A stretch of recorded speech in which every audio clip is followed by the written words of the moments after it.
Hey, how's it going? I'm Manelli Jamal, and today I want to talk to you about something very important that a lot of us guitar players don't really like to talk about when we're out in public, and that's your fingernails.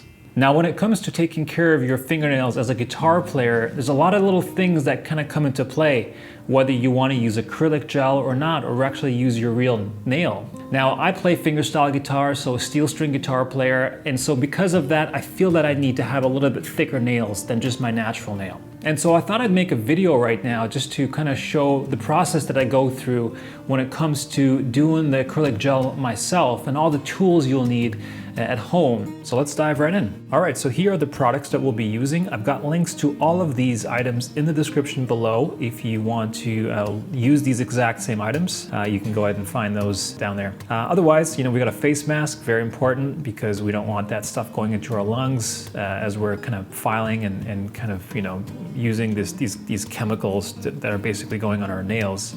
And then next we have the nail liquid, which is a monomer. And then we have the nail powder. And then we have a buffer, the brush, and then I've just got a clear cup, kind of like a bowl or something like that you're gonna put the liquid into. And I've got a paper towel there as well. And so other than what you see here on screen, I'm also gonna be using a UV lamp nail dryer, which is just gonna kind of dry the nails a little bit quicker. And then I'm also gonna be using a nail drill machine. This is basically just to get rid of the kind of the bumps and stuff that we'll be working with once we have applied the gel on top. So again, links to all of these items are in the description below if you want to find out exactly the products that I'm using to follow along. All right, so here I'm going to start by just getting rid of any sort of layer that's on top of the nail. The reason is because when we use the monomer liquid with the powder, it won't stick unless we really have a clean surface to work with. So here I'm going to use the buffer on the large grit side, so it's a bit more coarse. And so I'm going to use this to really just get rid of any sort of layer that's on top first. So I got a paper towel here. I'm just going to basically fold that and just have that there in case I needed to wipe the brush, which I tend to do kind of throughout. So very important here, I would say, is have everything close by. Don't have everything kind of scattered through on a table that you're going to be working with, and be comfortable because this could take a little bit of time. I know that it probably took me a good 45 minutes to an hour, this whole process.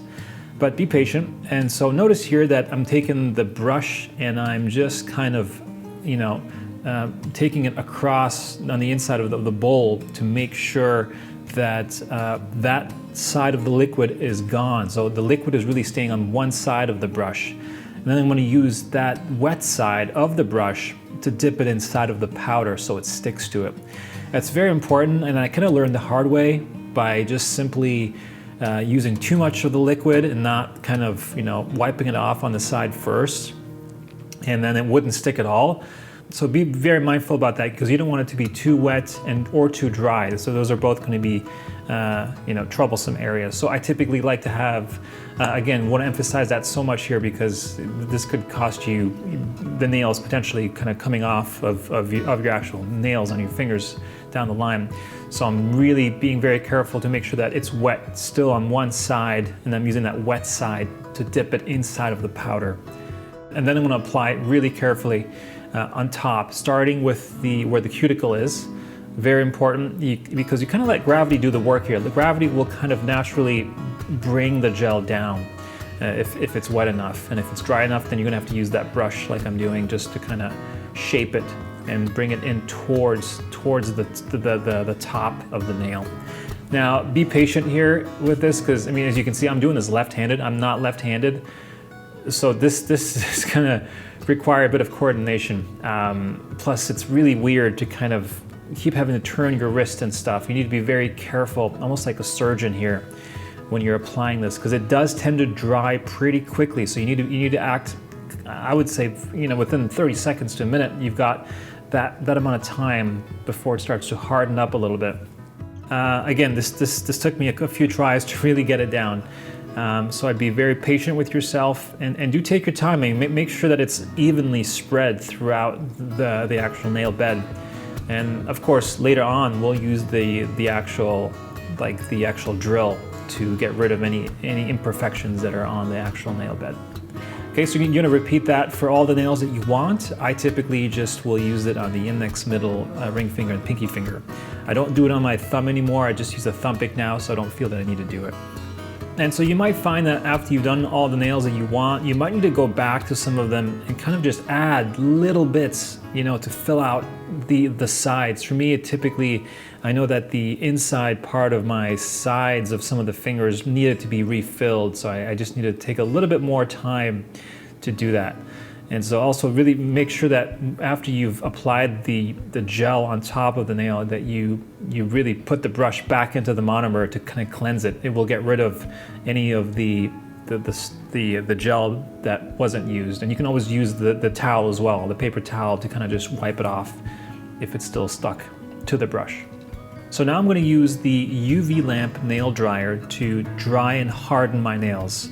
Now again, I've got links to all of these products that I use in the description below if you want to find out the exact products that I'm using. So I'm going to let my fingers just kind of go inside for a good minute or two, let them harden up, then I'm going to take them out and I'm going to just kind of inspect them with my thumb and just push them and make sure that they're hardened. Now I know that when I've gone to the nail salon, sometimes they won't even put it in a UV light. They'll just kind of let it air dry, or they'll let it kind of they'll bring my hand closer to a fan or something so they can air dry it like that. So it's really up to you. I'm not quite sure if you really need a UV lamp light, but I find that it does make it go quicker, and so I just want to maximize my time. I don't want to be spending a good hour on this when I could be playing guitar, so I'd rather obviously play guitar than do this, so that's why I use this UV lamp light. Alright, so here I'm going to be using the nail drill machine that I have. Link to that in the description as well. And this is a good one because you can really adjust the polarity, so if you want to go to left or to right, and also the strength and kind of the speed that you want it to go at, which is really useful for what I'm doing. So I'd actually suggest investing in something like this rather than just doing it with an actual, like a nail buffer or something, where it's like a more manual. The reason being is because this again it'll just be much quicker, and I find that it comes with a lot of different sanding bands and a lot of drill bits that you can kind of mix and match to see what kind of works for you. I'm just using kind of, I think, the medium size sanding band here. And I'm being very careful to go around the cuticle, because one of the things that can happen when you're doing your nails is that it will lift. And what that means is that like the bottom of it can lift and you'll start to see maybe some air get into it. And it's not good, because when you're playing guitar, sometimes if you're digging in so much, it can actually just make the whole nail come off if you're hitting it too hard. So make sure that you get a really smooth surface between the acrylic gel and the cuticle. That's like one of the most important parts, and kind of a point that I've seen when I go to the nail salon. They really focus a lot of energy on that to make sure that it is smooth over there.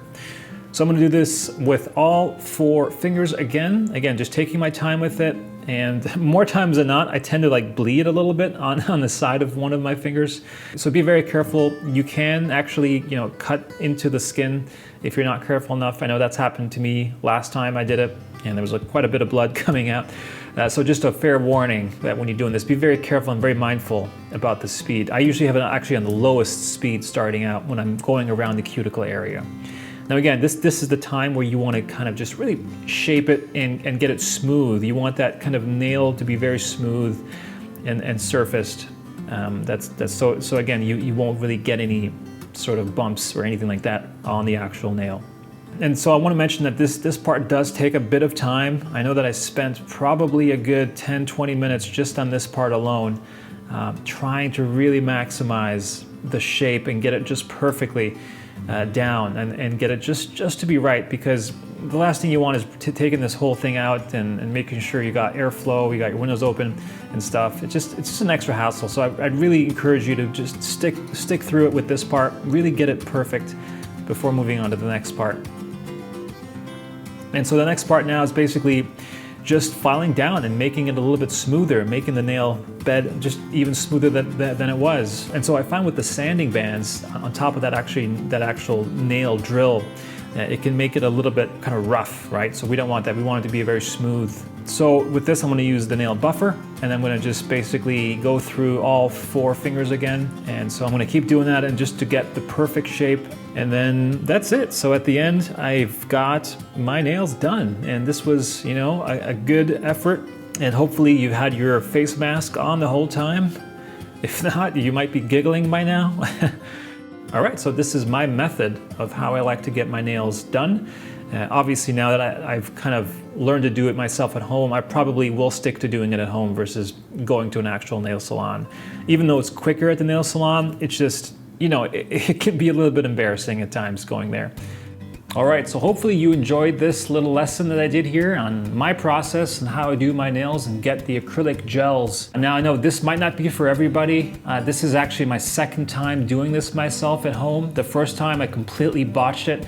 So I thought I would take what I learned from the first time I did it and do an actual video here for you guys to show you my process.